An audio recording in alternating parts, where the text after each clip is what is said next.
I wanted to show you how much return you could actually get in an annuity. It's probably going to blow your mind because 9% at the worst case scenario, if there was a negative return, you don't get the loss here, you're credited 0%. But look at this, because of the enhanced participation rate, you have years of 24%, years of 25%, fantastic returns with no downside risk. In the highest scenario, we see a return of 14%. And in the most recent data, we see a net annual effective rate of 9%. Guess what? The most recent data was the worst case scenario. You still would have been protected specifically in this policy.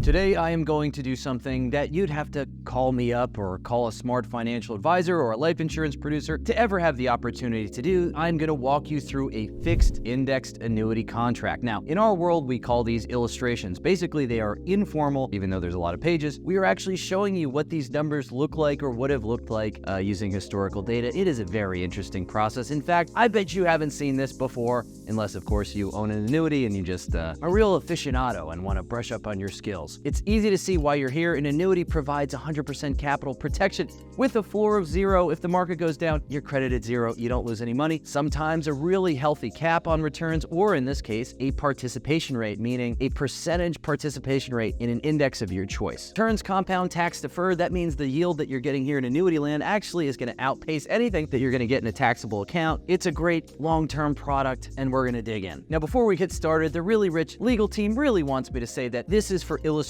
purposes only. It's going to vary by state, where you are in your life and your financial situation. So please do not take this video and assume you can get these rates by calling me up directly or this exact policy by calling me up directly. These things are built to order, like a cheeseburger or hot dog. I love annuities because they compound tax deferred. They are totally hands-free, set it and forget it. There's no active management. As you're going to see from this example, they're an extremely low fee product, and it provides a return schedule you can rely on. In annuity land, the worst thing that could happen is they hand you your money back. Oh, and also, whenever you receive a stack of papers this big, it may seem complicated, but let me tell you, there are core areas of this that really matter, and there's some areas that are just, quite frankly, boilerplate language. I'm going to read this policy to you as if you are my beloved, dear client, and we have a fiduciary relationship together, so you can get the absolute most out of your annuity meeting should you choose to have one with us or with your friendly neighborhood advisor. So let's get started. The first page you're going to see on any annuity policy is the cover page. This shows you the name of the product. I'm blurring out some stuff here because this is branded materials, and I just want you to focus on the numbers and the aspects of the policy. The most important two numbers, or maybe one number sometimes, on the cover page is this. In this scenario, it is 10. That means the surrender period is 10 years. If you try to access your capital in this particular annuity within 10 years, you will be subject to fees. That is why this thing is bold and on every page. The next most important lines in no particular order on the cover page are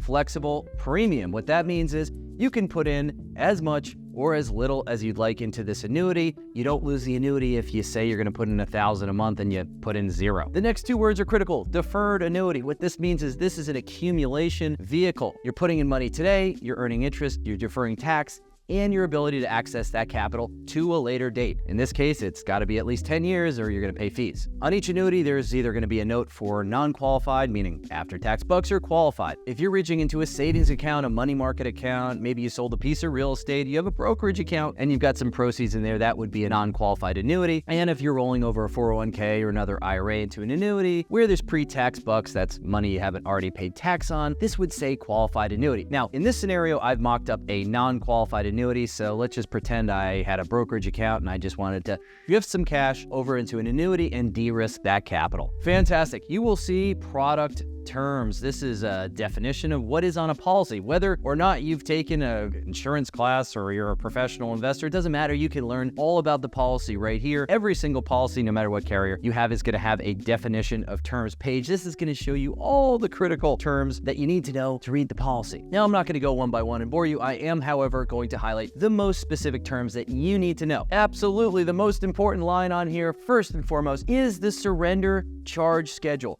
Now, this shows you, if we can zoom in down here, the surrender charge schedule from year 1 to 10. All fees in annuity land, like life insurance land, are transparent in black and white. They have to show you everything. There's nothing hidden here. So please zoom into this section. This shows you there is a stair-step method of the fees that go down if you want to access your capital. 10%, 10%, 9%, 9%, 8%, 8%, 7%, 6%, 4%, and finally, if you're going to pull your money out in year 9, you would pay a 2% fee. Okay, great. Now that we've got the surrender charges out of the way, this is if you try to grab your cash too early, you're going to pay a fee. The most important and greatest feature here is penalty-free withdrawals. Now, depending on the policy that you're looking at, there will be a certain percentage of the cash value in the policy that you can take out penalty-free. In this case, it is 10%. There are no surrender charges, so this gives you a little bit of access to your capital while it is in something long-term like an annuity. That being said, the accumulation value versus the surrender value. Now, the accumulation value is the sum of premiums paid and interest credited, again, less any withdrawals or any fees. So this shows you what you can actually access right now at this period of time, at this specific year, and this is going to be on the schedule. We're going to get to that soon. All right, in this particular policy, I'm looking at a fixed index annuity. This means it's tied to an index, and we've got to tell you how we calculate that index. In particular, from a very simple level, annual point to point, this takes the price of the index at the first day of the year and the last subtracts it, and we get a very, very simple interest rate. This is what is credited to your policy. However, we have opportunities to do what's called an enhanced participation rate. That means over participate in a certain index, sometimes by 2 or 3x, depending on how much money you put in the policy. Now, in this specific illustration, I've chosen the Fidelity MFY. That means multi-factor yield 5%. This is an index that tries to generate really steady, easy, reliable returns at a low volatility. Stock market returns about 10% volatility. This does about half. And as you can see, if you zoom in, this is a participation rate crediting strategy. That means you are going to get 220% of the annual rate. You say, Nick, that's 2.2x. How am I getting such a good deal? Well, the insurance company is going to hedge itself by charging you a 1% annual fee. Now, this wouldn't be great if you were in your 60s, but in your 20s and 30s, this is a really excellent strategy, and you'll see that this fee comes out in the wash when we get to the returns page. All right, this page could be my favorite in the entire policy. It takes 30 years of historical data and shows you what the worst case scenario was, what the best case scenario was, and what the most recent data was returning. So we see a low, a high, and a most recent, and the best part is we get to see it net of fees. Of course, I have policies that don't charge a strategy fee, but I wanted to show you how much return you could actually get in an annuity. It's probably going to blow your mind because 9% at the worst case scenario, if there was a negative return, you don't get the loss here. You're credited 0%. But look at this. Because of the enhanced participation rate, you have years of 24%, years of 25%, fantastic returns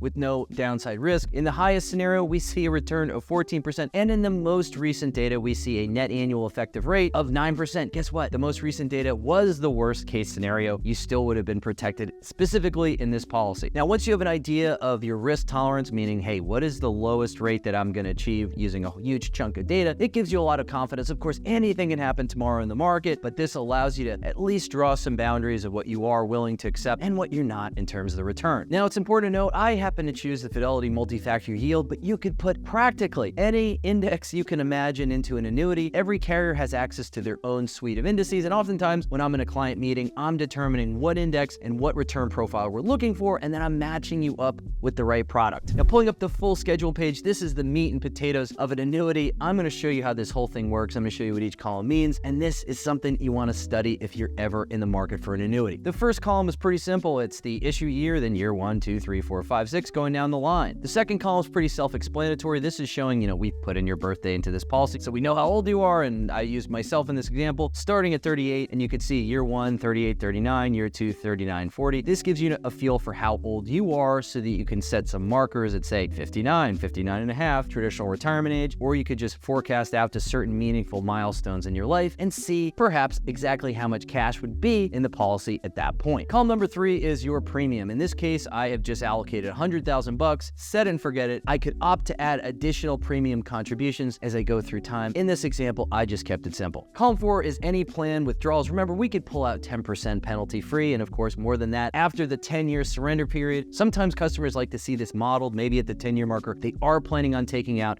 some of the policy, and it's very easy to show it in this scenario. The accumulation value and the death benefit is the actual cash in the policy. The surrender value is what you can get right now. So you'll see the surrender value is lower than the accumulation value from year 1 to 10, and then those numbers are exactly the same from year 11 on. Of course, that's because this policy has a 10-year surrender period. Now that we know the difference between surrender value and accumulation value and when they start to become the same after the surrender period, let's look at some key dates and see how much money is in my my annuity. The 10-year marker is where I always look first because this is when the money is free and clear for you to do kind of whatever you want with it. In this example, set it and forget it. 10 years later, well, I'd be 47, a little bit older of an old man crown. I'd have $238,000 in the policy, and I haven't even lifted a finger. Now, if you really want to get carried away, look at what happens when I'm even more of an old man crown. At age 67, I'm looking at having well over $1 million in this policy using recent data. I've quite simply 10 times my money by putting it into this product and forgetting about it. Now, if you're wondering about taxes at this point, you don't pay any until you touch the cash inside the policy. And in a non-qualified annuity, you only pay tax on the gains. So that initial $100,000 that I put into the policy would be tax-free. And keep in mind that the proceeds from an annuity is taxed as income, not as long-term capital gains. As much as it looks like an investment, it is still a life insurance product. Now, of course, your return schedule will vary and anything could happen in the market,